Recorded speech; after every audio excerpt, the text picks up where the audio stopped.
क्या बात है महादेवी?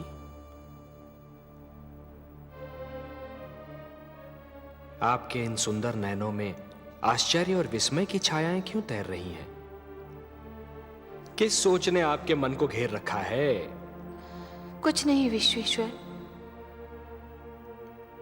यही सोच रही थी कि यदि चित्रकार के बनाए चित्र को कोई बिगाड़ दे तो क्या उसे तनिक भी चिंता नहीं होगी? यदि कोई शिल्पकार की बनाई मूर्ति को तोड़ने की चेष्टा करे तो क्या उसे तनिक भी दुख नहीं होगा? यदि कोई चित्रकार अपना चित्र किसी को उपहार में दे दे तो उस चित्र को संभालना उपहार पाने वाले का कर्तव्य है। कोई शिल्पकार अपनी मूर्ति किसी को भेंट दे दे तो उस मूर्ति की देखभाल करना भेंट पाने वाले का कर्तव्य है। वैसे हम समझ गए कि आप पूछना क्या चाहती हैं। आप तो अंतर्यामी हैं। लगता है आप हमारी धरती पर घटने वाली घटनाओं से पीड़ित हो उठी हैं। हाँ पद्मनाभ, मैं बहुत दुखी हूँ। क्यों हो रहा है ये सब? क्यों मचा है ये हाहाकार? प्रेम बनाया था तो घृणा क्यों बनाई? जो हो रहा है हो सकता है वो वही हो जो स्वयं विधाता ने लिखा हो। और अपना लिखा तो स्वयं विधाता भी नहीं मिटा सकते ना।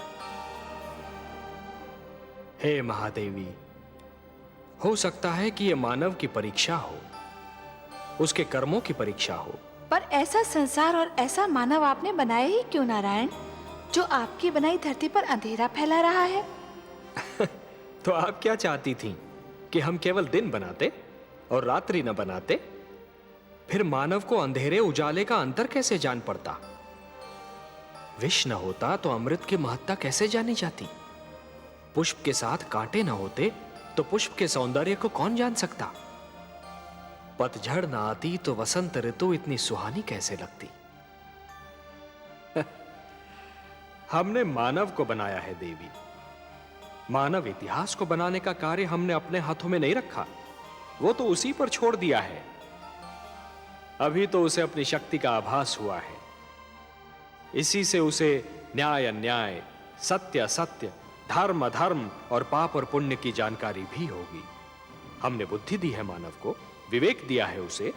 और यदि मानव ने विवेक से कार्य नहीं किया तो?